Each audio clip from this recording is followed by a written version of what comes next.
நண்பர்களே வணக்கம். இன்னைக்கு நம்ம முட்டைக்கோஸ் வச்சு சிம்பிளா குயிக்கா ஒரு கேபேஜ் குட்டி பண்றதுன்னு பார்க்கலாம். அதுக்கு ஒரு குக்கர்ல 1/2 கப் துவரப்பருப்பு, 1/4 கப் பாசிப்பருப்பு, 1/4 கப் கடலைப்பருப்பு இது எல்லாத்தையும் வாஷ் பண்ணி எடுத்துக்கலாம்.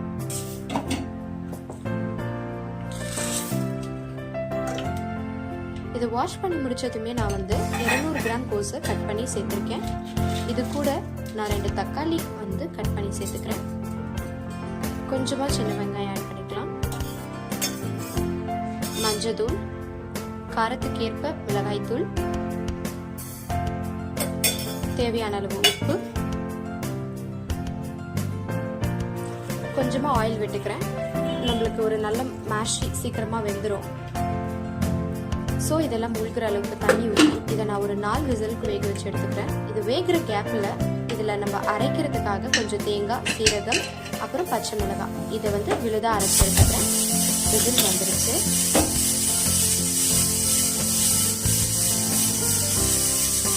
விசில் நல்லா அடங்கினதுமே ஓப்பன் பண்ணி பார்க்குறேன்.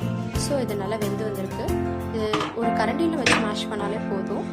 இப்போ நம்ம இதில் அரைச்சி விழுதை ஊற்றி கொதிக்க விட்டுக்கணும். அந்த தேங்காயோட பச்சை ஸ்மெல் போகணும். அது வரைக்கும் இதை நல்லா கொதிக்கணும்.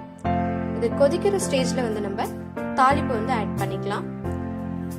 இந்த தாளிப்பில் நான் பூண்டு ஆட் பண்ண போகிறேன். இது வேக வைக்கும் போதே நம்ம ஆட் பண்ணிருக்கலாம். எனக்கு பூண்டு மஷியாக இருந்தால் பிடிக்காது, கிறிஸ்பினஸ் பிடிக்கும்.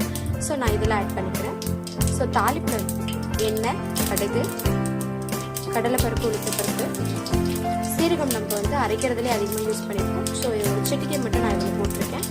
வாசனைக்காக கொஞ்சம் பெருங்காயம் போடுறேன்.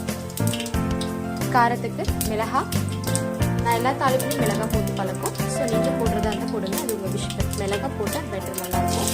மிளகாய் 2 பல் பூண்டு நசுக்கி தட்டி சேர்த்துருக்கேன். பெரிய வெங்காயத்தை ஸ்லைஸ் பண்ணி வச்சு தாளிப்பில் ஆட் பண்ணிக்கிறேன். இது எல்லாமே நல்லா வதங்கி வருது. நான் கொஞ்சமாக உப்பு சேர்த்துக்கிறேன்.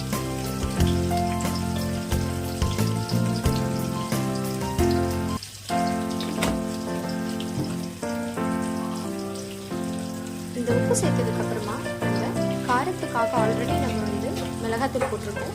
இருந்தாலும் இதோட ஃப்ளேவருக்காக நான் கொஞ்சமாக சாம்பார் தூள் இதை எண்ணெயிலே போட போகிறேன்.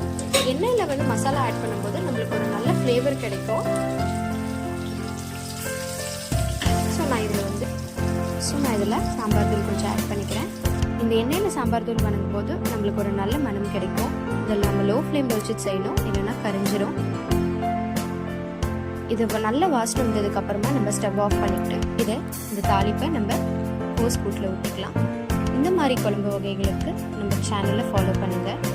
பிடிச்சிருந்தா லைக் பண்ணுங்கள், பிடிச்சவங்களுக்கு ஷேர் பண்ணுங்கள். மறக்காமல் டோராவின் நினைவுகளை சப்ஸ்கிரைப்